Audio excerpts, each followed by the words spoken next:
Dalam keadaan pemerintahan Prabowo sedang sempoyongan terjadi penyiraman itu. Apa hubungannya dengan konteks pemerintahan Prabowo yang yang morat-marit dan sedang sempoyongan ini? Nah, untuk itu saya ajukan 3 skenario itu. Tentang concern kita terhadap demokrasi ya. Oke. Masa depan demokrasi kita gimana nih kalau digambarkan oleh Pak Tamrin tadi seperti itu. Saya melihat ada 3 fenomena ya. Kita mengutuklah perbuatan ini dengan semua skenario yang ada dan fakta yang mungkin nanti di akhir akan terlihat.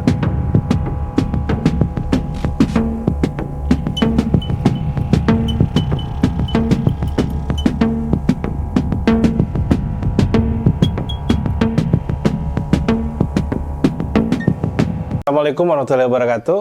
Halo Scholar LP3S. Berjumpa lagi bersama saya Muhammad Ilham Afdal dan kita ketemu pada program Suara Publik LP3S.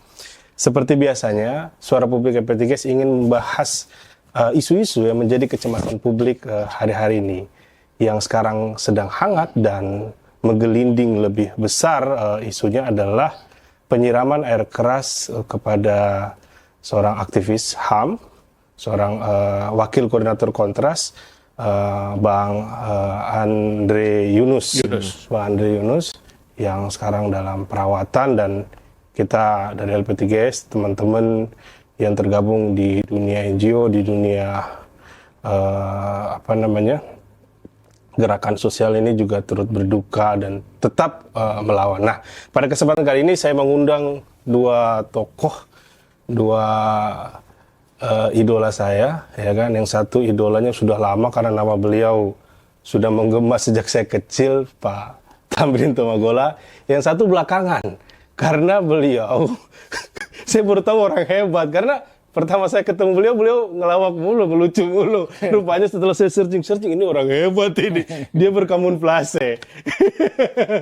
Kata senior namanya Pak Boni. Nama aslinya Pak Nur Iman Subono. Beliau berdua dari Universitas Indonesia. Tapi rupanya Pak Tamrin lama juga di LP3S, Pak ya.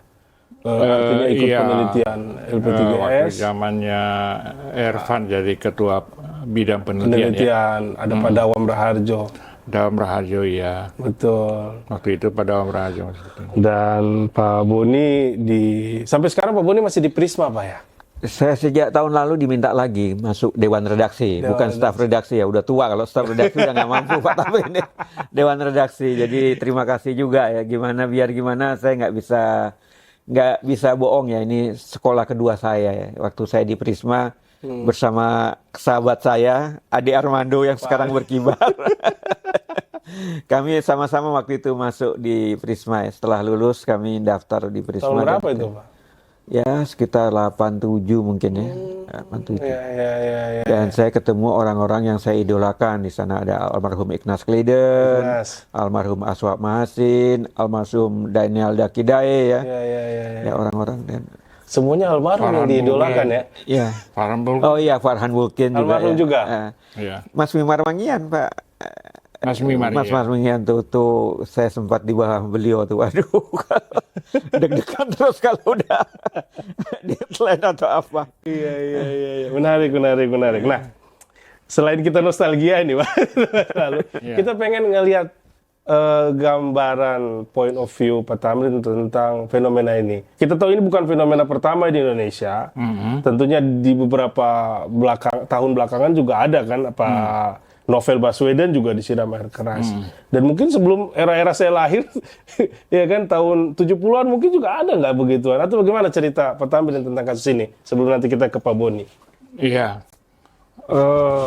Kalau menurut saya itu lebih baik kita mulai dari kejadian itu dulu ya. Kejadian penyiraman air keras kepada Bung Andre Yunus itu. Nah, biasanya kita di dalam ilmu-ilmu sosial itu kita tahu akibatnya, tapi kita nggak tahu sebabnya.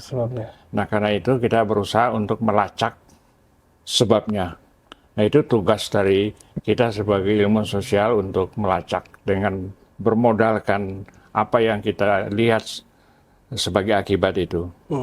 Nah, kalau saya lihat penyiraman air keras kepada Andri Yunus ini, saya punya 3 skenario. Saya punya 3 skenario mengapa sampai itu terjadi dan siapa kira-kira dalang dan pelakunya. Itu ada 3 skenario. Tapi sebelum menjelaskan ketiga skenario itu, saya biasanya menjelaskan dulu konteksnya. Konteksnya dalam konteks apa penyiraman itu terjadi. Nah, konteks ini kita harus lihat pemerintahan Presiden Prabowo. Pemerintahan Presiden Prabowo ini sudah lebih dari 1 tahun ini kelihatannya pengelolaan pemerintahannya itu morat-marit, semraut, dan tidak ada suatu landasan pemikiran yang solid dari mana dibuat kebijakan-kebijakan. Jadi saya lihat kebijakan yang dibuat oleh Presiden Prabowo ini lebih banyak kebijakan-kebijakan yang sebenarnya dilontarkan secara spontan pada saat kampanye dulu. Nah, itu dia teruskan. Banyak itu. Mulai dari MBG sampai dengan Koperasi Merah Putih, sampai dengan penggratisan biaya sekolah, penggratisan biaya bis untuk pergi ke sekolah sebagai itu sebenarnya secara spontan impulsif dia sampaikan pada saat kampanye. Jadi tidak ada landasan titik tolak pemikiran yang kokoh dari situ. Nah, kemudian dijabarkan dalam berbagai macam program. Karena itu kita bisa lihat bahwa sebenarnya kegiatan-kegiatan atau program-program yang dilaksanakan oleh Presiden Prabowo itu sangat morat-marit. Sangat morat-marit. Tanpa pemikiran yang matang tentang sesuatu hal. Nah, kemudian karena tidak ada suatu landasan pemikiran yang koheren gitu untuk membuat program-program, dia berdasarkan sesuatu yang sangat spontan, impulsif. Nah, disitulah banyak kesalahan-kesalahan dibuat oleh Presiden Prabowo. Misalnya kesalahan yang jelas nyata itu adalah mengambil dana pendidikan untuk dana MBG. Yang kedua yang paling menyolok itu adalah bergabung dengan Board of Peace dari Trump dan Netanyahu. Itu ngaco sama sekali. Karena bergabung ke Board of Peace dari Netanyahu itu tentang Palestina dan tidak mengikut sertakan Palestina di dalam Board of Peace itu sebenarnya bertentangan dengan kalimat pertama dari Mukaddimah Undang-Undang Dasar 45. Kalimat pertama Mukaddimah Undang-Undang 45. Nah, di situlah kita lihat Prabowo ini nggak nyampe pemikirannya ke situ. Kalimat pertama dari Mukaddimah itu mengatakan bahwa sesungguhnya kemerdekaan itu adalah hak segala bangsa. Maka dari itu penjajahan harus dihapuskan dari muka bumi. Jadi yang harus diutamakan adalah kemerdekaan Palestina. Kenapa kok masuk ke Board of Peace yang tidak ada Palestina di situ? Dan mereka tidak bisa bersuara untuk menyuarakan tuntutan mereka untuk merdeka gitu. Nah, itu pelanggaran serius terhadap Undang-Undang Dasar 45. Itu kalau kita berpatokan pada sumpah presiden, jadi dia sudah melanggar sumpah presiden pada waktu dia dilantik jadi presiden. Karena sumpah presiden itu adalah menjunjung dan menjaga, mengawal undang-undang dasar, konstitusi. Itu sumpah yang pertama. Kesetiaan itu hanya pada konstitusi, bukan kesetiaan kepada pemerintah, kesetiaan kepada partai politik, bukan, tapi kesetiaan kepada konstitusi. Nah, di situ sudah melanggar. Nah, kemudian belakangan ini kita lihat bahwa negara kita sebenarnya dalam darurat APBN. Sudah terjadi defisit sampai lebih dari 3%. Malah itu mau dilegalkan dengan undang-undang untuk membolehkan bahwa defisit anggaran itu boleh lebih dari 3%. Nah, itu risiko ekonominya bukan main. Nah, jadi pada saat terjadinya penyiraman itu sebenarnya kondisi dari pemerintahan Prabowo sedang, kalau saya bilang sudah kayak orang kena pukul dalam tinju, dia udah sempoyongan sebenarnya. Pemerintahan ini sudah sempoyongan. Nah, sempoyongan, orang kalau sempoyongan itu kan cuma tinggal tunggu waktu tumbang gitu kan. Jadi dalam keadaan pemerintahan Prabowo sedang sempoyongan, terjadi penyiraman itu. Nah, apa hubungannya dengan konteks pemerintahan Prabowo yang morat-marit dan sedang sempoyongan ini? Nah, untuk itu saya ajukan 3 skenario itu. Oke, menarik ini, menarik. Jadi kalau ibarat sutradara ini udah setupnya udah jelas ini kan? Ya, konteksnya itu. Bahwa pemerintahan Prabowo sedang sempoyongan. Itu tinggal kena tinju sedikit saja sudah bisa tumbang gitu. Dalam kondisi itu terjadi penyiraman ini. Nah, saya bangun 3 skenario. Skenario yang pertama, penyerangan ini dengan cepat gitu orang mengambil kesimpulan bahwa ini dilakukan oleh orang-orang dari pemerintahan Presiden Prabowo. Kalau menurut saya tidak. Tuduhan itu ya? Bukan.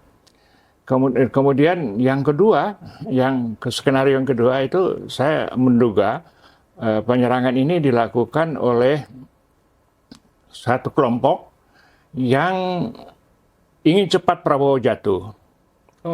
Nah, kenapa? Karena kalau seorang aktivis HAM, seorang dari LSM, dari masyarakat sipil disiram dengan air keras, itu pasti masyarakat sipilnya bangkit. Mereka bukannya takut, tapi makin berani.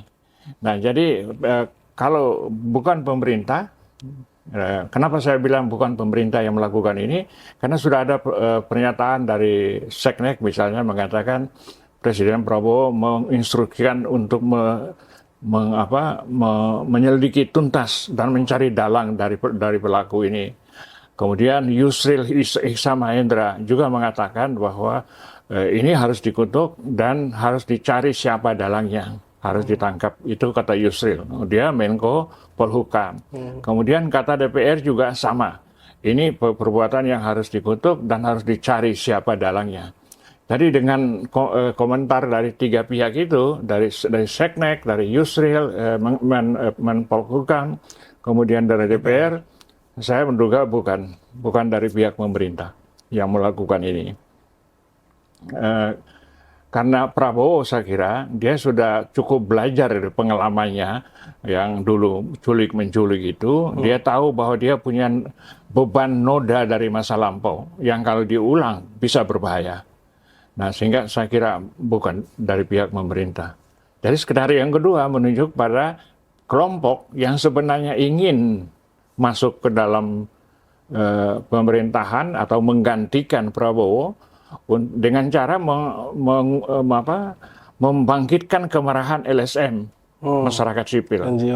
Ya, kan, sehingga seorang pejuang HAM dari masyarakat sipil diserang begitu, itu mereka perhitungkan pasti orang-orang LSM dan masyarakat sipil akan bangkit dan mereka makin berani. Nah, ini bagus untuk mempercepat kejatuhan dari pemerintahan Prabowo. Ini skenario yang kedua. Skenario yang ketiga adalah sebenarnya yang melakukan ini adalah dari bagian badan intelijen yang mencoba untuk memancing potensi perlawanan yang masih terpendam di dalam masyarakat supaya keluar. Nah, kalau potensi perlawanan itu keluar mewujud, ya gampang untuk dipadamkan gitu. Tapi kalau masih di bawah permukaan, nggak tahu gitu kan. Jadi bisa saja ini operasi intelijen dari Badan Intelijen Negara untuk memancing kemarahan dari LSM masyarakat sipil supaya yang orang-orang yang marah itu pada keluar semua gitu. Dan memang kalau saya namakan dalam masyarakat itu seperti ada tsunami kemarahan. Ada tsunami kemarahan kepada pemerintah. Nah, tsunami kemarahan itu mulai dari banyak lahan-lahan rakyat yang diambil secara paksa di Kalimantan, ya untuk itu. Kemudian banyak pejabat-pejabat yang berkolusi dengan pebisnis dari dalam perkebunan kelapa sawit dan tambang-tambang, ya. Kemudian kemarahan juga dari masyarakat terhadap pemerintah yang memberikan konsesi-konsesi tambang kepada ormas-ormas agama tertentu. Nah, semua itu menumpuk. Ya. Semua itu menumpuk. Saya kira Badan Intelijen tahu bahwa di dalam masyarakat tuh tsunami kemarahan tuh sedang menggunung. Ya. Nah, ini harus dipancing keluar supaya ketahuan siapa yang mau punya agenda macam-macam gitu. Nah, itu skenario yang ketiga. Nah, pertanyaannya, dari 3 skenario itu, mana yang paling mungkin kira-kira melakukan itu? Nah, ini saya melihat video yang dari Kombes Polisi yang menjelaskan tentang 4 orang pelaku yang sudah diketahui dan sedang terus dicari gitu. Dan bukan yang ada di medsos itu yang dua orang bermuncul, bukan, karena polisi Kombes itu bilang bahwa itu direkayasa secara AI oleh pelaku supaya membuat kabur gitu, dan mereka kabur. Kombes polisi itu dengan jelas mengatakan ada 4 orang yang melakukan itu di Jalan Raya Cikini kan, itu dilakukan. Nah, mereka sesudah melakukan itu, salah satunya sempat mengganti pakaian supaya tidak dikenal. Kemudian 4-empatnya itu lari, 2 lari ke arah Kalibata dan Pasar Minggu. Yang 2-nya lari ke arah Bogor. Ya. Nah, yang menarik bagi saya adalah dia menyebut Kalibata dan Pasar Minggu. saya juga ke sana arahnya, Pak. Iya. Apalagi Duren Kalibata dikit lagi tuh kan. Iya. Dia menyebut Kalibata dan Pasar Minggu. Oh, jadi saya duga, saya nggak bisa memastikan, tapi dengan keterangan itu dan dengan skenario yang 3 itu saya pikir barangkali ini lebih operasi intelijen untuk memancing kemarahan yang sudah mulai menggunung itu keluar supaya bisa ketahuan siapa mau melakukan apa. Sehingga ini saya kira bukan dari pihak pemerintah, dari Prabowo atau dari Yusril untuk mengerjain orang-orang LSM, saya kira bukan.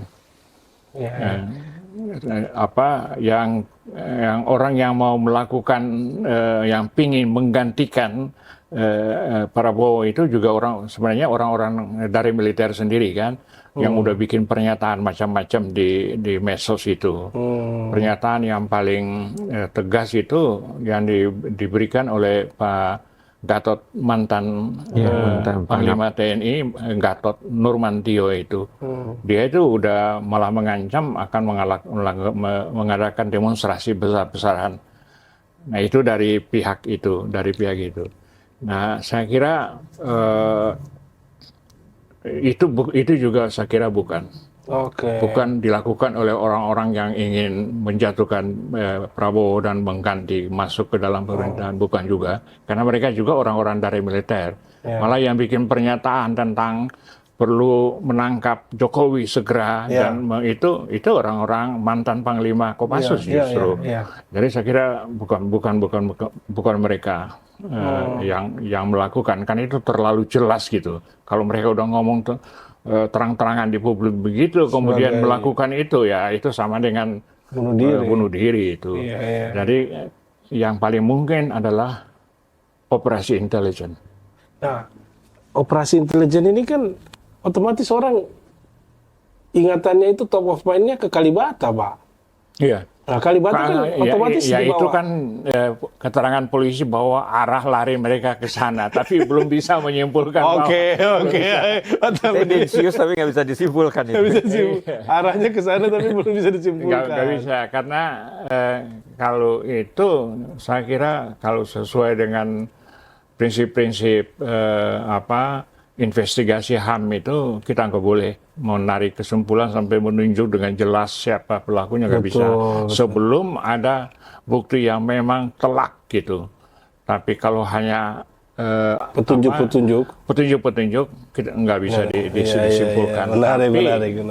Kemungkinan besar menurut saya arahnya ke sana. Arahnya ke sana operasi itu. Menarik ini Pak Tamrin. Nih. Nah, gimana nih Pak Boni? Kalau pandangan Pak Boni tentang isu ini, gitu. Atau mungkin bisa merespon Pak Tamrin juga. Ya, pertama saya harus bilang yang dijelasin Pak Tamrin udah lengkap ya. Sebetulnya saya tinggal mengaminkan aja. Saya ingin coba bergeser tentang concern kita terhadap demokrasi ya. Masa depan demokrasi kita gimana nih kalau digambarkan oleh Pak Tamrin tadi seperti itu ya. Saya melihat ada 3 fenomena ya, yang kayaknya cukup merata ya, minimal ini subjektif saya aja ya. Pertama tuh ketidakpastian tuh tinggi sekali. Ya, dalam berbagai hal ya, ketidakpastian tinggi sekali. Yang kedua itu diimbangi dengan ada situasi trust no one ini. Ada situasi kita nggak saling percaya gitu ya. Ya, bayangin tadi yang digambarkan Pak, satu institusi, padahal mereka punya sumpah apa seperti itu ya. Yang ketiga tuh saya ingat kalau kita bicara tentang media sosial, kebenaran yang baru dalam tanda kutip. Saya baru dapat info tadi dari Pak Tamrin dijelaskan. Foto yang Anda lihat itu justru dibikin oleh pelaku itu AI. Jadi kebenaran yang baru ini yang dalam tanda kutip bukan berdasarkan hasil investigasi, bukti empiris, tapi ya keyakinan aja kadang-kadang kan. Nah, kalau di dalam demokrasi, ini yang saya pengen tahu ini, mungkin nanti Pak Tamrin juga bisa mengomentari. Karena saya baca bukunya Pak Prabowo, Indonesian Paradox. Itu beliau dengan jelas sekali ya. Ini yang saya lihat dari Pak Prabowo ini bukan orang yang jelas sekali. Dia nggak percaya dengan demokrasi. Ya. Bahkan dia membayangkan itu ada tokoh-tokoh kuat seperti Singapura besar oleh Lee Kuan Yew. Atau Malaysia besar dulu ada Mahathir. Ya. Dia membayangkan seperti itu. Jadi dia tidak terlalu, padahal kita tahu teman-teman masyarakat sipil in general kan kita reformasi itu kan mendukung demokrasi. Nah, tapi demokrasi secara teoritis dalam dirinya memang ada paradoks. Nah, ini yang menyebabkan jadi nggak mix gitu ya. Paradoks yang pertama antara konflik dan konsensus. Di dalam demokrasi harus ada konflik. Cuma yang jadi masalah, konflik ini harus terlembaga, makanya ujungnya konsensus. Kita ngelihat Pilpres, Pilgub, konflik terjadi tapi ujungnya polarisasi. We and they, sudah begitu. Apa batas dasar etnis, dasar kelas sosial, atau agama yang sering kita lihat. Jadi ini yang jadi persoalan buat saya. Ya. Yang kedua, paradoksnya adalah antara keterwakilan dan kemampuan untuk memerintah. Governability, kemampuan untuk memerintah. Nah, ini juga sering nggak ketemu. Menarik itu ya. Karena kita selalu menuntut keterwakilan. Ya. Ini harus dilibatkan kelompok marginal, apa semua ya. Tapi pemerintah ini kayaknya perlu juga kemampuan untuk mengambil keputusan. Nah, sering nggak ketemu, tidak semua keterwakilan harus diakomodasi. Jadi kadang-kadang ini yang selalu koslet itu. Betul. Jadi ada pihak-pihak yang merasa tidak terwakili. Dan ini kaitannya dengan yang ketiga, antara kesepakatan dan efisiensi. Memang benar musyawarah mufakat, tapi kadang-kadang pemerintah running by the time itu untuk mengambil momentum dan seterusnya.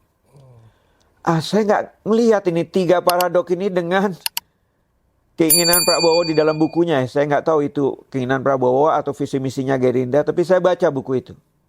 Ya, dijelaskan bahwa saya tidak percaya demokrasi. Jadi mungkin kalau kita lihat paradok, dia butuh efisiensi lebih cepat, dia butuh kemampuan merintah lebih cepat ya, dan dia nggak pengen ada konflik-konflik gitu. Publik curiga kepada Prabowo dan pemerintahan Prabowo itu karena ditambah dengan pernyataan dia bahwa ada pengamat yang tidak patriotik dan ini harus ditertibkan. Nah, kata ditertibkan itu kemudian dihubung-hubungkan dengan penyiraman itu. Saya pikir enggak. nggak ada hubungan gitu. Dia memang pikir bahwa apa yang dikatakan oleh pengamat itu berbeda dengan orang menterinya yang dia percayai. Dalam hal ini Pak Purbaya. Pak Purbaya bilang our economy is okay.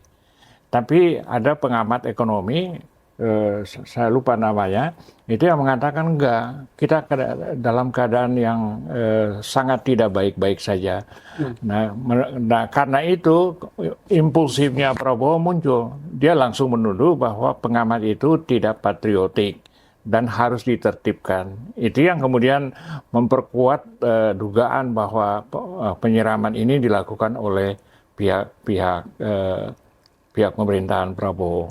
Kalau saya pikir bukan, karena tidak ada gunanya dia melakukan itu, dan dia sudah punya beban masa lalu yang dia pingin hapus sebenarnya. Saya kira belakangan ini dalam pemerintahan tahun lebih ini dia berusaha membuktikan kepada rakyat bahwa dia bekerja benar-benar untuk rakyat dan negara, dan dia tidak akan mengulang lagi yang dulu-dulu. Nah, keinginan itu saya lihat kuat sekali. Dia ingin coba untuk kurang lebih melupakan masa lampaunya dan dia memulai sesuatu yang baru yang memang benar-benar diniatkan untuk rakyat. Sehingga kalau sampai ada penyerangan air keras, saya kira bukan dari pihak pemerintahan Prabowo. Ini dari pihak lain. Pihak lain, ya. Soalnya kan di masyarakat itu sekarang orang lagi menyoroti Polri, Pak. Mengapa? Menyoroti Polri. Oh ya. Sehingga ketika ada masalah begini, mata langsung ngelihat ke Blok M, ya kan? Mata ngelihat ke Blok M dan sebagainya.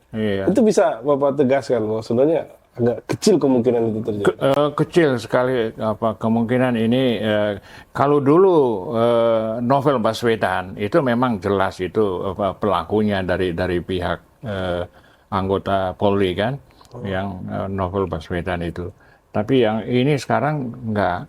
Nah, belakangan saya diberitahu sama Kiki bahwa polisi itu mempunyai kemampuan cyber yang sama dengan kemampuan Amerika, sama dengan kemampuan Iran dalam cyber. Artinya mereka bisa tahu di mana itu dengan sangat tepat dengan teknologi cyber itu. Nah, sekarang mereka sedang mengejar pelaku itu dengan teknologi cyber. Sama dengan di film yang terkenal, yang sering kita lihat di televisi itu crime scene itu, secepat itu kata Kiki, polisi itu bisa tahu. Nah, saya pernah coba,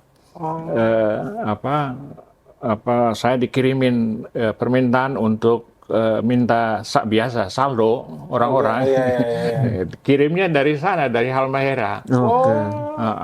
Dan saya coba, benar nggak kata si Kiki bahwa polisi bisa menemukan HP itu tepat itu. Saya kirim ke mantan PhD yang kita uji itu di PT IKA. Saya kirim ke dia. Terus oke, Pak, saya teruskan ke cyber. Nggak sampai setengah jam, udah ada hasil. Pak, ini yang meminta ini adalah nomor ini dan orangnya ini, dan dia memintanya dari Weda. Sampai titik itu itu. Jadi saya pikir dengan kemampuan seperti ini, saya punya optimisme polisi akan menemukan orangnya. Dengan kemampuan cyber seperti itu mereka akan menemukan. Tapi mereka bukan pelaku, bukan dalam kasus ini ya. Ini saya kira satu pihak yang memang punya pekerjaan itu. Punya pekerjaan untuk ngetes, testing the water. Untuk melihat seberapa parah misalnya tsunami kemarahan masyarakat itu terhadap pemerintahan Prabowo, seberapa parah itu. Itu hanya bisa diketahui dengan beberapa cara. Mereka punya beberapa cara untuk mengetahui itu. Iya. Dan biasa sosiolog paling paham alat-alat ukur itu, Pak ya. Saya masih ingat belajar sosiologi dasar itu, Pak. Katanya sosiologi itu kayak bawang katanya. Kayak apa? Bawang. Oh, Jadi kalau dipotong itu lapisannya banyak. Iya. Ada lapisan ini, lapisan ini, lapisan ini. cara bukan hanya sosiologi sebenarnya, semua ilmu itu kita seperti bawang, kita hanya tahu dari luar. Tapi untuk dapat intinya itu harus dikupas satu-satu. Ya. Nah, dikupas satu-satu. Dan itu butuh waktu biasanya. Dikupas satu-satu itu adalah cara untuk mengetahui yang intinya Intinya itu. itu apa? Kalau sosiolog Prancis Durkheim itu dia menamakan metode itu metode elimination. Elimination. Jadi dia kalau ingin mengetahui sebab dari sesuatu, dia daftar dulu semua kira-kira penyebabnya. Iya. Ya seperti saya lakukan tadi dengan 3 skenario itu. Didaftar dulu semua Daftar inventaris masalah ya. Nah, didaftar dulu semua kira-kira penyebabnya. Nah, sesudah penyebab udah dapat semua, kemudian dia akan satu persatu dia eliminating. Oke. Dia hilangkan dengan cara mempersoalkan ini gimana, kok bisa begini. Nah, kemudian kalau tidak terdukung oleh bukti-bukti yang dugaan itu sebabnya eliminasi. Dihilangkan. Dikeluarkan. Kemudian berikutnya seperti kupas bawang. Di luar bukan, masuk lagi, kupas lagi terus begitu. Nah, dia lakukan itu satu demi satu sampai dia bisa menemukan sebab. Bukunya yang terkenal itu kan suicide, bunuh diri. Ya. Nah, itu untuk sampai pada kesimpulan bahwa yang penyebab utama dari suicide itu bunuh diri bukan di tingkat individu, tapi di tingkat kolektif. Oke. Jadi bukan karena orang itu punya kebawaan bunuh diri, dia bukan. Dia bilang penyebabnya ada di tingkat kolektif. Faktor sosialnya di situ. Iya, bukan faktor sosial. Tapi dia bilang itu dalam agama itu ada ajaran tentang bagaimana berhubungan dengan Tuhan. Oke. Kalau orang Katolik berhubungan dengan Tuhan itu tidak langsung, tapi harus lewat pastor. Makanya ada satu mekanisme yang namanya pengakuan dosa. Oke. Jadi orang Katolik datang ke satu bilik, terus di balik gitu pastor, terus dia mengaku semua dosanya. Jadi orang yang mengaku dosa tidak bisa langsung dengan Tuhan. Dia harus lewat pastor. Nah, itu menyebabkan kohesi kolektif dalam Katolik kuat sekali karena diikat oleh kesatuan dengan pastor itu. Beda dengan Protestan. Protestan itu yang memprotes Katolik sebenarnya, itu mereka kalau berhubungan dengan Tuhan nggak perlu perantara, langsung ke Tuhan. Islam juga dong. Islam juga langsung. Tapi kalau kita kan ada juga yang melalui kuburan, makam atau tokoh-tokoh wah ini. Tokoh-tokoh yang di itu, jadi masih ada. Tapi kalau Protestan enggak. Nah, yang dia temukan, Yahudi juga begitu. Langsung. Kalau berhubungan dengan Tuhan itu, nah dia kan waktu itu di Eropa nggak ada Islam kan, jadi yang selidiki itu Protestan, Katolik dan Yahudi. Nah, angka bunuh diri paling tinggi di Protestan, sedangkan paling rendah Katolik dan nomor 2 rendah Yahudi. Nah, dua ini punya ciri yang sama, kohesi kolektifnya kuat. Orang penganut agama Katolik tidak boleh bertindak sendiri sebelum menghubungi pastor. Jadi harus seperti minta izin gitu. Jadi sebenarnya itu dia pengikat kohesi kolektifnya itu di pastor itu dan mekanisme pengakuan dosa itu. Nah, dia untuk sampai ke kesimpulan bahwa menyebabkan bunuh diri itu sebenarnya kuat tidaknya kohesi politik itu dengan proses eliminasi. Dia jelaskan bagus itu. Nah, jadi saya ikut-ikut kalau melihat satu gejala, ini akibatnya. Coba kita telusuri, kita daftar dulu, kemudian kita eliminasi sampai sampai pada kira-kira ini penyebabnya. Menarik. Nah, gimana Pak Boni soal eliminasi ini? Demokrasi kita ini mengeliminasi dirinya nggak sih, Pak? Iya, saya melihat trennya ya waktu cukup ini pada era Pak SBY dan Jokowi ya. Saya nggak tahu nih sekarang ini gimana ya. Dalam ilmu politik, demokrasi suka nggak suka, kita harus akomodasi. Even yang nggak setuju dengan kita. Saya lihat sangat kuat sekali di Pak SBY, makanya sering disebut politik akomodatif. Hina atau apa, bahkan instrumen demokrasi memungkinkan orang melakukan protes demo walaupun dia nggak setuju dengan demokrasi, tapi dia menggunakan instrumen demokrasi. dalam perkembangannya kelompok-kelompok ini kemudian semakin pede ya. Karena dia bisa teriak, bisa apa, nggak ada terjadi apa-apa. Mungkin pada era Pak Jokowi ada persoalan ini orang-orang ini. Sehingga muncul apa yang di dalam ilmu politik disebut militan demokrasi. Apa teori ini mengatakan bahwa untuk melindungi demokrasi, kadang-kadang kita perlu cara-cara yang tidak demokrasi. Oke. Nah, misalnya Perpu tuh Pak Tamrin ya, ketika kan nggak bisa sebetulnya Perpu itu melarang organisasi ya, harus di pengadilan kan. Tapi mereka merasa kalau di pengadilan prosesnya akan lama juga karena mereka juga punya lawyer kan. Padahal ini mereka merasa bahwa ini sudah mengganggu gitu. Nah, ini Pak Prabowo ini akan terjebak. Satu sisi saya sepakat dengan Pak Tamrin ya. Beban masa lalunya saya kira bunuh dirinya lebih cepat ya kalau melakukan hal yang sama. Ya, benar-benar akan lebih cepat ya. Tapi dia juga memberi pesan-pesan yang tadi bilang harus ditertibkan ya. Dia ini anti asing segala itu. Jadi kayak mendua begitu ya. Dan merasa seolah-olah paling nasionalis jadinya kan. Nah, dia agak terganggu bukan dengan beberapa. Itu ada satu penjelasan psikologis yang sosiologis juga sebenarnya.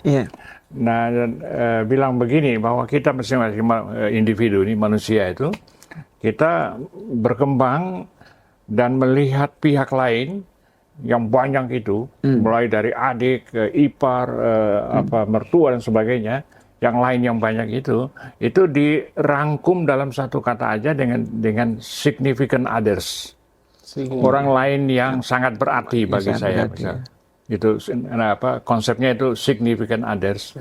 Nah, saya kira Prabowo ini juga sudah sampai pada tahap itu dan dia tahu bahwa dengan komposisi pemerintahan yang sekarang ini significant others-nya dia itu berbeda dengan yang dulu.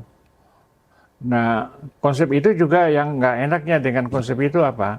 Itu dia membelah pihak-pihak dalam masyarakat itu hanya dalam dua yang berhadapan. Hanya dalam dua yang berhadapan.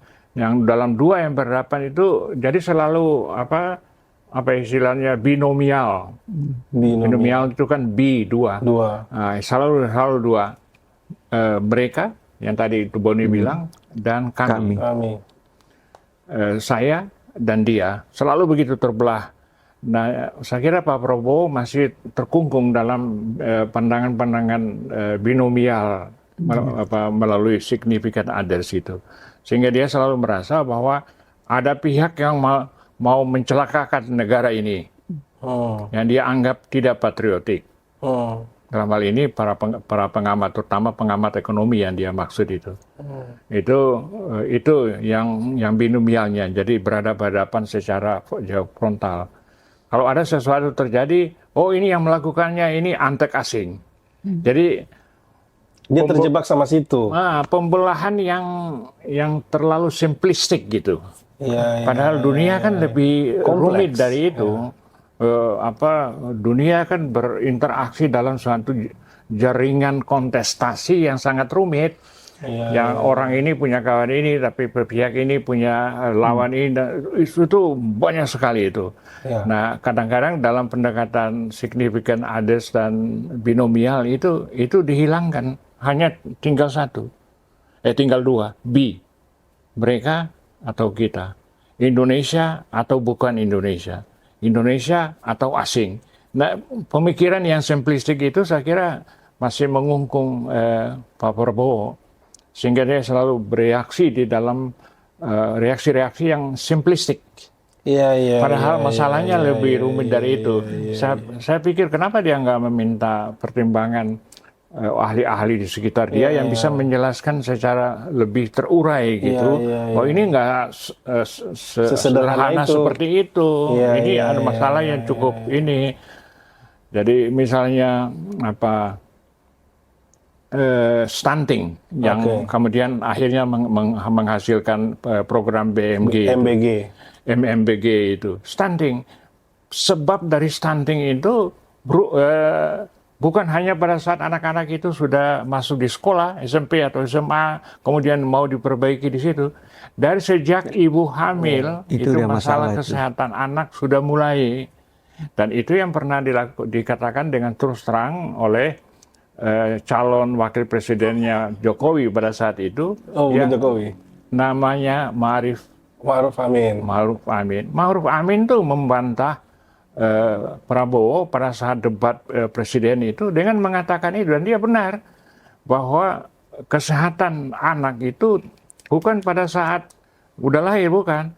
Kesehatan anak itu mulai dari sejak ibu hamil, sehingga kita harus mulai dengan ibu hamil, anaknya yang di dalam kandungan itu, baru seterusnya. Nah, itu yang akan menyelesaikan masalah stunting. Tapi oleh Prabowo dibikin sederhana.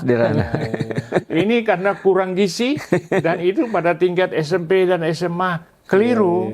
Nah, itu kenapa kok para ahlinya itu tidak memberikan pertimbangan. Wah, memang itu program MBG ya, itu dilontarkan pada saat debat presiden kan waktu itu. Tapi sesudah debat presiden dia menang, mau bikin itu. Nah, para ahli harus tampil. Pak, ini masalahnya begini. Ini bukan, enggak sederhana ini. Tapi itu kemudian dipercepat dan disetujui oleh DPR dan sebagainya. Kenapa? Karena politisi bisa cawi-cawi ngambil cuan untuk gizi, pilpres dan pemilu 2029. Ini MBG itu malingnya bukan main. Itu yayasan-yayasan yang dapat dapur itu yayasan politisi semua. Yang paling menyolok itu di Jogja kan. Jogja itu politisi itu yang punya berapa yayasan itu. Punya dapur. Kemudian di Sulawesi Selatan itu anak dari wakil ketua DPRD di Sulawesi Selatan yang punya sampai 12 dapur atau apa. Jadi itu kemudian para politisi ini bukannya mengoreksi Prabowo bahwa masalah stunting itu tidak sederhana itu, tapi harus mulai dari ibu hamil, malah ngomporin karena mereka dapat cuan untuk gizi 2029. Jadi ini udah rusak. Nah, publik itu melihat itu. Nah, di situ mulai kemarahan publik, ya. Mulai tumbuh yang saya sebut tsunami yang makin menggunung gitu. Itu mulai terjadi karena mereka lihat anak-anak keracunan, di sini bilangnya sapi padahal yang ditaruh itu apa? Ikan apa itu? Pecel lele, ikan lele yang itu. Buktinya di lapangan begitu. Kemudian rakyat publik itu mengupload di medsos. Semua orang lihat. Jadi mulai muncul kebencian terhadap program itu sendiri sekarang. Mulai muncul kebencian. Yang tidak benci ya politisi-politisi yang diuntungkan karena bisa cawi-cawi jutaan itu. Dan juga oleh lembaga. Kemudian lembaga seperti TNI, Polri, dan Ormas juga ikut-ikut MBG. Mengapa? Cuan. Nah, di situ kita bisa lihat kualitas dari para pemimpin kita itu kayak gitu. Mereka tidak mengutamakan rakyat, mereka mengutamakan cuan pribadi atau kelompoknya sendiri. Itu yang membuat kemarahan publik kepada pemerintahan Jokowi, pemerintahan Prabowo ini makin menggunung. APBN defisit makin membunuh. Prabowo masuk dalam Board of Peace makin menggunung karena kemarahan. Itu politik luar negeri yang bebas aktif itu mulai dari sejak proklamasi udah ada di dalam Undang-Undang 45 diperkuat oleh Dasar-Sila Bandung kan. Dasar-Sila Bandung mengatakan non-blok. Kita tidak berpihak kepada blok manapun, tapi kita bebas, tapi aktif membangun perdamaian dunia, karena itu pesan dalam Undang-Undang 45 paragraf 4. Ya, betul. Membangun perdamaian dunia. Nah, akhirnya dia terjebak di situ dan sekarang udah kelibat begitu. Sekarang mau keluar dari Bureau of Peace Board of Peace itu juga dia tunda-tunda, katanya masih bisa dimanfaatkan. Kemudian ada ormas agama yang ngomporin juga, iya terus aja di situ untuk bisa dimanfaatkan. kemarahan itu maki itu. Nah, kemarahan ini biasanya disampaikan oleh pihak yang paling vokal di dalam masyarakat. Siapa pihak yang paling vokal? Itu masyarakat kelas menengah, dan itu masyarakat sipil kelas menengah, dan itu LSM. Ya. Itu pihak yang paling vokal menyuarakan segala macam kemarahan masyarakat itu di ruang publik. Nah, ini sampai sekarang kok masyarakat sipil yang LSM itu sesudah demokrasi mati kayak sekarang ya. Demokrasi sekarang kan jelas sudah mati. Ya, cuma nggak tahu kuburannya di mana. Iya, tapi kok tahu sih kuburannya di Senayan. Oh, di Senayan. Oh, saya kira nggak tahu. Rupanya ada jawabannya. Ada. Kuburannya di Senayan. Nah, demokrasi udah mati kayak gitu, tapi kok masyarakat sipil ini nggak bergerak. Jadi masyarakat sipil juga ada masalah. Ada masalahnya apa? Tidak bisa bersatu di dalam satu isu yang kemudian diusung bersama dan diperjuangkan bersama. Nggak sama lagi dengan waktu sebelum reformasi. Nggak sama. Sekarang ini ya sendiri-sendiri pecah-pecah. Apalagi di kalangan LSM juga saya lihat ada tradisi nepotisme. Kalau pemimpin satu lembaga itu bisa berkuasa sampai puluhan tahun. Saya lihat di PBHI terjadi gitu, pemimpinnya sampai puluhan tahun. Waktu saya di KID, Komunitas Indonesia untuk Demokrasi, yang nyusun anggaran dasar itu kan saya. Saya pinjam anggaran dasar dari satu organisasi, kemudian saya susun anggaran dasar dari KID itu. Nah, di situ ditulis jelas-jelas bahwa masa jabatan kita tuh 3 tahun, setelah itu harus mundur.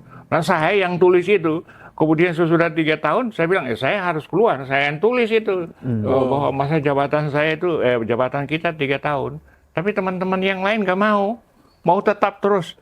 Jadi Pak Tamrin mau keluar dan mau menyerahkan jabatan ini ke anak-anak muda yang masih hijau itu. Saya bilang bukan soal anak-anak muda yang masih hijau. Mereka akan dibentuk oleh pengalaman sendiri. Tapi ini kata-kata kita sendiri dalam anggaran dasar. Bagaimana kita mengkhianati kata-kata kita sendiri dalam anggaran dasar. Saya keluar 3 tahun. Tapi yang lain terus. Karena duitnya juga banyak. Ini repot ini. Jadi orang-orang akan menutup mata kalau di situ ada kesempatan untuk karier atau yang konkret duit. Sampai ke intelektual siapapun saya lihat penyakitnya itu. Di LSM juga penyakitnya itu. Jadi ada nepotisme dan kemudian kalau satu orang yang sedang berkuasa dan satu LSM, semua orang seperti mengerubung di sekitar dia. Tapi diam-diam itu ngatur langkah untuk menjatuhkan dia dan sebagainya. Usman Hamid itu mengeluh ke saya. Saya waktu udah diganti, itu semua barang-barang saya di kantor itu diangkut keluar sama orang-orang itu. Ya, itu kan sebenarnya kayak perebutan kekuasaan raja atau apa aja. Padahal itu LSM. Nggak semangat koleganya dan itunya nggak ada. Heran. Jadi masyarakat sipil LSM ini juga berantakan. Berantakan. Jadi kalau terjadi yang seperti ini, sebenarnya ini pisau bermata dua. Kalau memang itu operasi intelijen, mereka akan membuat kemarahan yang terpendam itu keluar. Tapi pada saat yang sama, perbuatan yang sama akan menyatukan LSM bersatu. Dan kemudian rame-rame teriak, kami tidak takut. Kan terjadi sekarang. Tokoh-tokoh LSM kan pada keluar dan rame-rame bilang, kami tidak takut. Itu jadi itu bisa bermata dua operasi intelijen seperti ini. Oke, gimana Pak Buni? Demokrasi cuan dan LSM yang amburadul ini, Pak Buni. Saya menarik tentang operasi intelijen ya. Kalangan intelijen itu selalu akan gelisah kalau suasananya tenang-tenang aja. Oke. Karena mereka selalu punya asumsi ini pasti ada apa-apa. Makanya caranya yang tadi yang disebut Pak Tamrin, testing the water. Ya. Dan itu saya ingat di zaman Orde Baru pernah itu. Iya, selalu. Ketika Pak Harto bilang ini ada keterbukaan, ada apa, semua orang terpancing untuk bicara kritis kan. Habis itu nggak lama kemudian ditutup. Jadi bisa terjadi seperti itu. Menarik nih bagi anak muda nih. Iya, testing the water. Testing the water ini. Dan saya kira itu ada yang bilang itu percobaan pembunuhan. Saya nggak yakin. Bukan sampai membunuh, bukan, tapi membangkitkan gajah atau ular yang lagi harimau yang lagi tidur. Berarti ini martir, Pak ya? Martir. Dia martir bagi gerakan LSM dan demokrasi dan HAM. Tapi dia bukan martir dengan maunya sendiri kan? Iya. Dia korban dia sebenarnya. Korban. Tapi tadi menarik dari Pak Tamrin ya tentang LSM ya. Saya kira memang benar juga Pak Tamrin ya. Perlu ada autokritik juga ya. Karena kan LSM selama ini ngeritik kepolisian, memberi masukan ke TNI dan seterusnya. Sehingga timbul pertanyaan, terus yang kritik mereka siapa ini? Betul, gitu, betul, menarik. Ya. Karena kan kita lihat ada, pertama ya, ada fragmentasi itu nggak bisa dihindarin. Ya. Kalau zaman reformasi dulu, itu kayaknya common enemy-nya kita udah tahu semua tuh. Sekarang kita yang tadi saya bilang, trust no one ini ya, ketidakpastian ya, fragmentasi. Yang kedua juga, saya kira mereka dibebanin juga gitu untuk demokrasi ini, ya. Seolah-olah taken for granted kalau LSM agent of demokrasi. Padahal kita tahu kelompok-kelompok yang intoleransi itu juga bagian dari civil society loh. Nggak bisa enggak kan? Ya. Jadi perlu juga ada autokritik. Yang ketiga saya lihat fenomenanya Pak Tamrin itu sejak reformasi. Kenapa menjadi sektoral ya? Karena ya ini, trust no one ini. Misalnya kelompok perempuan saya ingat sekali ya. Koreksi saya nih teman-teman perempuan ya. Dulu kalau mereka, kok Anda nggak gabung dengan gerakan demokrasi yang lebih luas?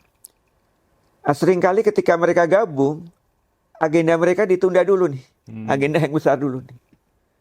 Semuanya call-nya tinggi semua nih.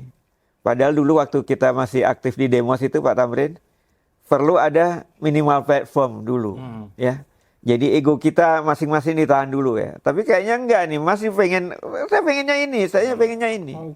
Masalah ego yang terlalu besar dan masalah tidak adanya pilihan nafkah yang lain. Oh iya, betul. Itu juga. Karena di situ ada nafkah. Dulu orang-orang pusat studi wanita itu PSW itu, mereka nggak mau lepas itu sampai karena di situ ada bantuan dari pemerintah yang masuk, bantuan dari donor asing yang masuk. Ada satu ketua PSW di Jogja itu udah lewat itu masa jabatannya, udah harus turun, dia nggak mau turun. Sampai BJ-nya itu angkut sama orang-orang, baru dia berhenti. Itu terjadi Ngeri, Pak ya? Terjadi perempuan. Itu tidak berarti bahwa semua perempuan begitu, tapi orang itu begitu, dia nggak mau. Yang saya ngeri itu ini LSM NGO gitu loh Pak. Tapi praktik-praktik begitu terjadi karena nggak ada pilihan ekonomi tadi ya. Iya, karena ego bisa tapi yang paling dominan itu karena tidak ada pilihan sumber ekonomi yang lain. Pada saat itu donor banyak ke PSW dan pusat studi lingkungan PSL itu ke situ. Jadi orang pada rame-rame mau jadi ketua PSL, ketua PSW itu karena itu ada duitnya di sana. Jadi saya sangat terkejut gitu waktu teman-teman saya di KID itu nggak mau mundur. Saya bilang ini anggaran dasar bilang begini, kita harus mundur. Kita harus percaya pada generasi berikut. Nah, kalau kita nggak kasih SPP, kapan lagi mereka punya pengalaman mengelola organisasi yang kayak gini? Kita harus mundur. Kita sendiri bilang 3 tahun di anggaran dasar. Itu kan makin agak dalam tanda kutip ya. Ketika pasca reformasi itu kan banyak funding yang kemudian mengalihkan ke negara lain kan. Ke Kamboja, ke Vietnam. Dianggap kita udah nggak seksi lagi karena udah ada reformasi kan. Nah itu menjadi persoalan yang tadi dibilang Pak Tamrin, kalau ini menjadi akses untuk sumber kehidupan, jadi bisa konflik di antara mereka tuh kan. Ya. Yang kedua saya lihat di daerah ini ada mahasiswa saya yang meneliti tentang LSM di daerah ya. Ini banyak sekarang sumber pendapatannya dari APBD. Mereka yang dibikin oleh anggota DPRD. Yang disebut LSM plat merah ini kan. Ya kan kita ragukan benar ininya kan, idealismenya atau apa. Nah, kalau saya pikir solusinya hanya satu. Apa itu? Setiap organisasi harus punya statuta, anggaran dasar. Kalau universitas statuta harus punya anggaran dasar. Di anggaran dasar itu digariskan semua. Itu sama dengan konstitusi bagi negara. Di situ semua digariskan apa yang boleh dan apa yang tidak boleh. Dan kemudian harus ada kelompok-kelompok yang stand up and speak up bahwa kalau sesuatu itu salah, itu tidak menurut konstitusi, tidak sesuai dengan konstitusi, tidak sesuai dengan anggaran dasar, harus ada yang ngomong. Stand up and speak up. Itu penting sekali, stand up and speak up. Kalau enggak ya demokrasi kan sebenarnya kita jaga bersama. Kalau ada yang bertindak senang-senang terus kita diem, ya sama dengan membiarkan orang itu jadi diktator. Nggak bisa. Kalau ada yang bertindak senang-senang, kita harus ngomong. Itu yang dibilang sama Noam Chomsky, yang sekarang udah nggak bisa ngomong itu karena syaratnya dan juga karena tersangkut Epstein Files itu. Jadi dia udah nggak bisa ngomong. Tapi orang itu tuh bagus secara intelektual. Dia bilang, an intellectual is the one who stand up and speak up against the power of the day. Itu jelas sekali kalimatnya. Itu jadi patokan saya. Intelektual adalah orang yang berani stand up and speak up walaupun terhadap kekuasaan yang sedang berkuasa. Luar biasa. Nah, saya jadi ingat nih ya, ini sekalian closing statement kali Pak Boni. Kita ke belakang nih ya. Closing statement. Silakan. Sebenarnya ini Pak Tamrin juga tahu lah Erich Fromm ya. Erich Fromm. Kita pernah baca bukunya Escape from Freedom. Escape, ya. Jangan sampai masyarakat kita kemudian ya, karena udah chaos begini, trust no one dan seterusnya. Dan kan di dalam kebebasan itu menurut Erich Fromm, yang sering dilakukan adalah kebebasan dari intimidasi, kebebasan dari rasa takut dan seterusnya. Freedom from.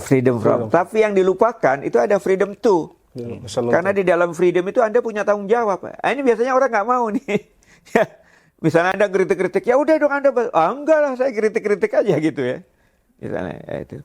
Itu kenapa fasisme sempat tumbuh di Jerman menurut Erich Fromm. Karena ketika orang-orang akhirnya udah merasa, ya udah kita cari orang kuat aja lah yang ngatur kita nih.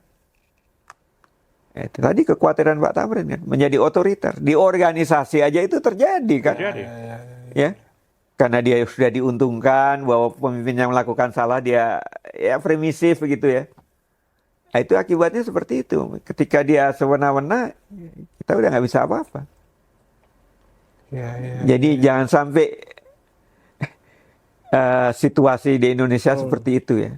Ketika ketidakpastian, ketidakpercayaan tinggi. Itu bukan sesuatu yang mendadak ya.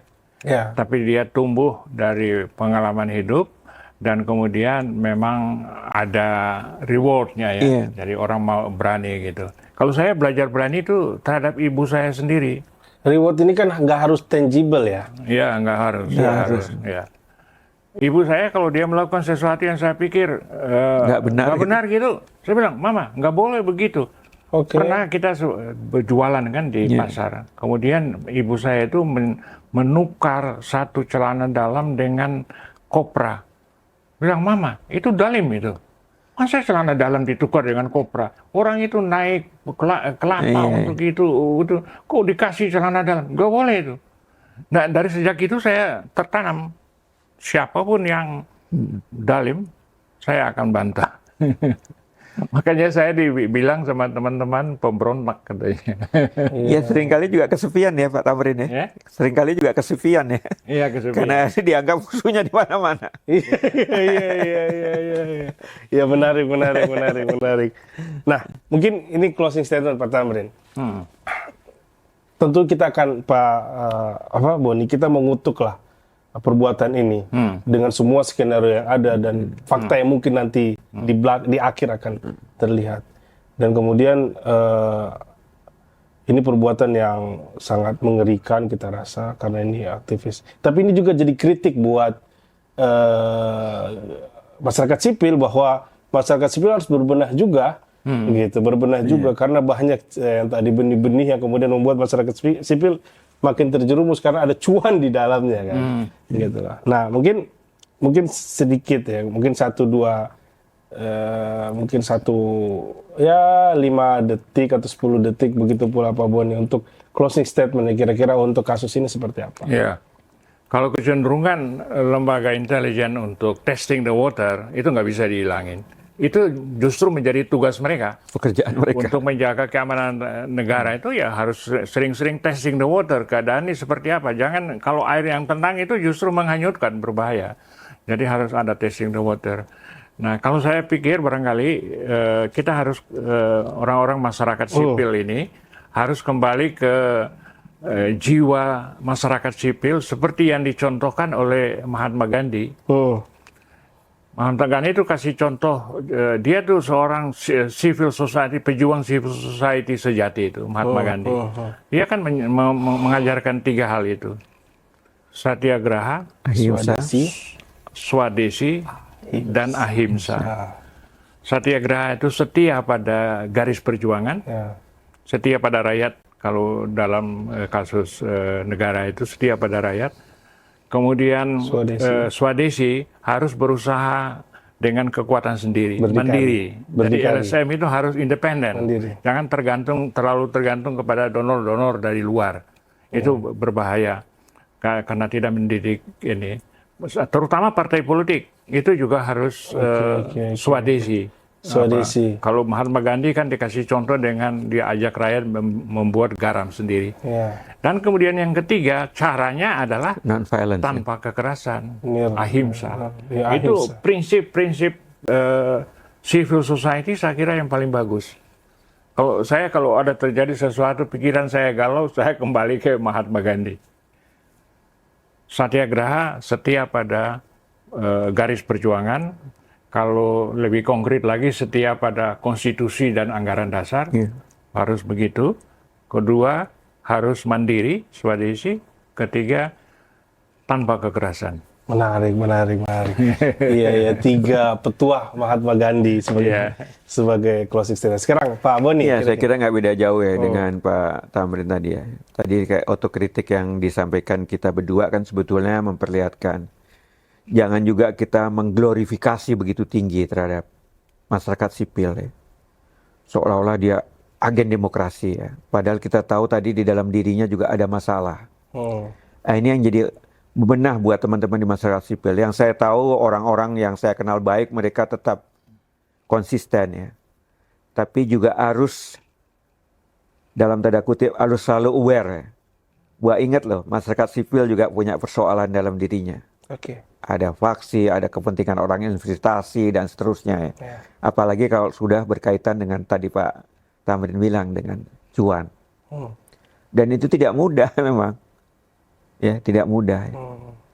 Yang kedua saya kira setuju dengan Pak Tamrin, regenerasi itu harus terjadi. Karena ketokohan ini kadang-kadang sama seperti selebritis artis ya. Menikmati sekali kan sorot kamera itu. Mereka juga harus sadar juga, ya. Harus masuk tahap yang lain. Tidak hanya dia diwawancara, dia tampil di sana dan seterusnya. Ada waktunya yang lain harus juga tampil. Itu kan kayak saya ingat ya, dengan Pak Daniel Dakidai dan saya lupa Pak Daniel atau Pak Ignas Kleiden ya. Ketika kita udah reformasi, banyak teman-teman scholar-scholar itu tampil di TV hampir tiap hari, sampai saya kaget dengan tema yang berbeda dia bisa bicara begitu. Kemudian Pak Daniel bilang ke saya, Bung Ignas saya ingat, you tahu penyanyi dangdut itu? Iya. Waktu terkenal dia diundang kemana-mana itu. Ketika udah redup, dia bilang, wah saya dulu penyanyi dangdut. Orang bertanya, mana albumnya? Gak ada. Nah, itu sebetulnya yang mengingatkan itu. Kalau memang udah waktunya, ya move on dengan karya yang lain. Salah satunya mungkin menulis buku, bicara seperti ini. Itu buat saya value-nya sama. Cuma seringkali sorotan ini kadang-kadang memang jadi orang lupa. Silau ya. Silau ya. Harusnya ketika situasinya udah seperti itu harus kita harus sadar ini ada persoalan ini. Karena seringkali media juga nggak cari salah benar ya, kadang-kadang cari kontroversinya, cari juga seperti yang kita lihat di TV itu kan, ini kok sampai kayak gini ya, rupanya kaitannya dengan rating atau apa, misalnya seperti itu kita harus sadar. Tapi saya masih lihat, saya masih punya kawan-kawan teman-teman LSM yang masih punya roh seperti itu. Ada optimisme lah, Pak. Ada optimisme. Okay. Waktu saya pensiun, beberapa teman bilang, Pak, jangan pensiun, Pak. Tenaga Bapak masih dibutuhkan. Iya, kalau saya tetap di situ, terus bagaimana dengan yang dari bawah dia mau naik nggak bisa. Saya tutup jalan mereka. Kalau saya masih pegang mata kuliah itu, terus dokter-dokter muda yang sedang mekar itu nggak bisa naik. Nah, saya bilang regenerasi harus terjadi. Kita mulai dengan diri kita. Kalau saatnya kita harus berhenti. Nggak usah bertahan di situ sampai jadi momong di situ orang di bawah. Yang terjadi di TNI dan kepolisian juga itu kan, menumpuknya jenderal di atas, sehingga yang di bawah ini nggak bisa naik. Kalau nggak bawah ini nggak bisa naik ya mereka cari nafkah di tempat lain. Jadi jangan salahkan. Ini nggak sehat ini ya. Iya, kalau ditutup jalur ke atas ya mereka cari tempat lain. Keluar dari di luar lembaga itu. Kayak banjir lah ya. Akhirnya ditutup terucuk ke atas kan makin kecil nih. Betul. Yang desak-desakan kan. Iya. Oke, terima kasih Pak Tamrin. Pak Moni, terima kasih teman-teman LP3GES. Suara Publik LP3GES, kita ketemu di kesempatan berikutnya. Terima kasih. Wassalamualaikum warahmatullahi wabarakatuh. Oke. Terima kasih.